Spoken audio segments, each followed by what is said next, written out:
All right, ladies and gentlemen. Here we are with part two of the silly seasons for ACNA. As you know, just discussing more about some more team changes or whatever is retained or whatnot for season two of ACNA series, as it's slowly coming down to a close. So to start off, let's talk about Colin Cropley Racing. As for the most part, how do I put this? Okay, so Colin Cropley is staying in that 52 Chevy, sponsored by Bojangles, but with something called WRAL5 as an associate sponsor. What else? Lyle Austin, who's been driving the 43 for the past couple of races, is gonna be, retain that 43. I think with the same sponsor and everything. I could be wrong on that. I have to double check. And for the most part, yeah, he's joined the team. And Michael Hoax, who had been driving the number 88 Ford, or Green Giant Ford, is switching up to the 90. So I'm not sure how that's going to change much, but, it is what it is. Sometimes I guess it's a matter of luck.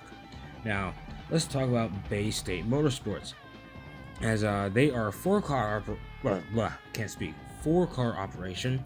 Looking at the teams right now, Thomas Katara Jr. has been driving a 31 throughout the season, and he's been up and down in season one. Well, for season two, he's going full time.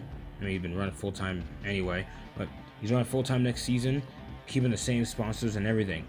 Mitchell Hodak in that 66 car, that 66 Chevy, has he's switching over to Bay State Motorsports and is in a different car. The number is 86. I think sponsored by Pillsbury, from what I've heard.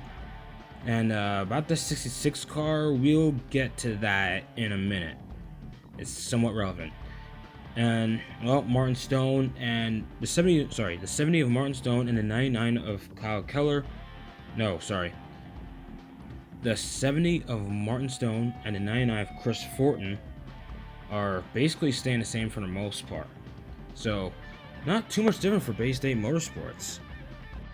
Now for this next bit of news, Caden Lemon of Daredevil Motorsports decided to make a few announcements of his own in regards to Daredevil Motorsports and a couple other teams. So take it away.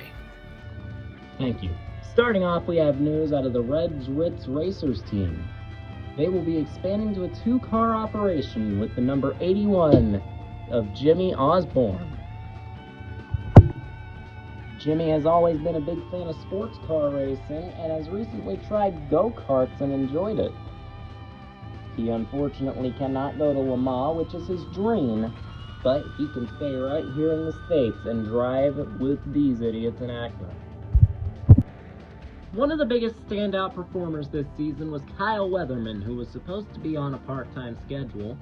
However, Caden Lemon and Kana Lemon have both made sure he runs this full season, and he has made the most of it. Which is where this rumor for a Kana Lemon Racing expansion comes in, to give Kyle Weatherman a seat for next season. However, he's also been linked to Kanako, with Lemon being the more likely landing spot. Secondly, it is confirmed that Kiara Hailu will be staying in the 67 for Kana Lemon. There's rumors of a possible expansion, but nothing's been confirmed. Speaking of Kana, she will be returning to the 75.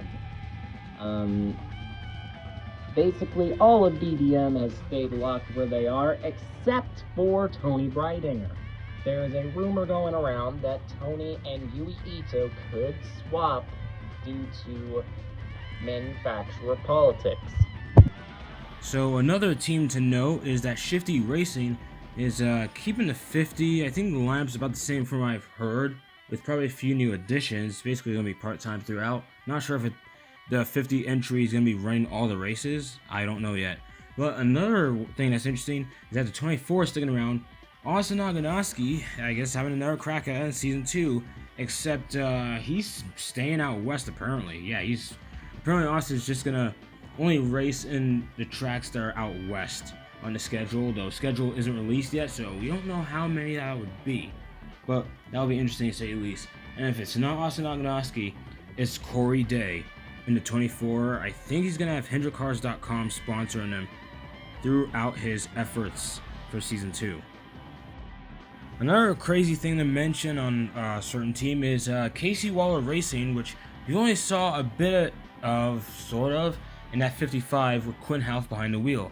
Well, they're going to try and make a proper effort in season 2. I'm not sure if they're full-time yet, but one thing I do know for sure is that, speaking of the 66 from earlier, which Mitchell Hodak won at Talladega just recently, Casey Waller Racing decided to buy out that 66 ride since Hodak has moved on to Bay State Motorsports. So yeah, they got the Phillips 66, the sponsor, and everything, just the whole car essentially, the whole package, if that makes any sense. And remember how I mentioned Gray Gaulding is, for anyone who didn't see part 1 of the silly season, I mentioned how Gray Gaulding will not be back with Jacksworth Noah Racing in the 07 Walgreens Chevy. Well, he finally found a ride to be with for season 2, and that is that 66 car that Casey Waller Racing just bought out. So that will be interesting to say the least. From what I know, 66 is going to be run full-time by Gaulding.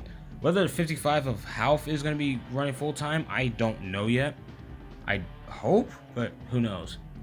Now, more news to talk about. On the 19th, I said there was uncertainty on the number 19 Joe Gibbs car.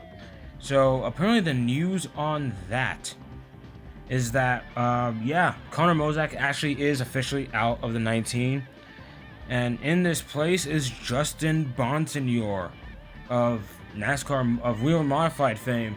Apparently he's just going to run the whole season, which will be interesting to say the least. So not much to say on that one. Another thing to mention is that, speaking of Connor Mozak, actually, he signed on in that 07 car for Jacksworth Noah Racing. Because of Gray Gaulding leaving, there was actually some uncertainty on whether or not they'll keep that 07 around, or, whether or not they'll, you know what I mean. Essentially, yeah, they found someone for it. Connor Mozak is now in an 07. I forgot I'm not sure if he has a sponsor yet. Actually, looking at notes, it's Napa with Walgreens on the side, so that'll be interesting to say the least. Now, apparently, Amber Balkan is rumored to come back in some capacity. Some say that, or according to Kane Lemon, apparently some rumor about her going to Venturini, which I'm not sure it's possible considering the 55 being used by Houff, unless Venturini used a different number. The other rumor is that she might join Lock Motorsports, even though Lock Motorsports decided to stick to 2 cars. They might be going back on that for whatever reason. I don't know. Lock Motorsports group is weird. And in terms of overall news, that's about it for part 2. Whether there's a part 3, I think part 3, by the time we get to part 3, the season will be over. But I don't know yet, but we just have to wait on that one. But thank you guys for checking out this whole thing. Other than that, that is about it.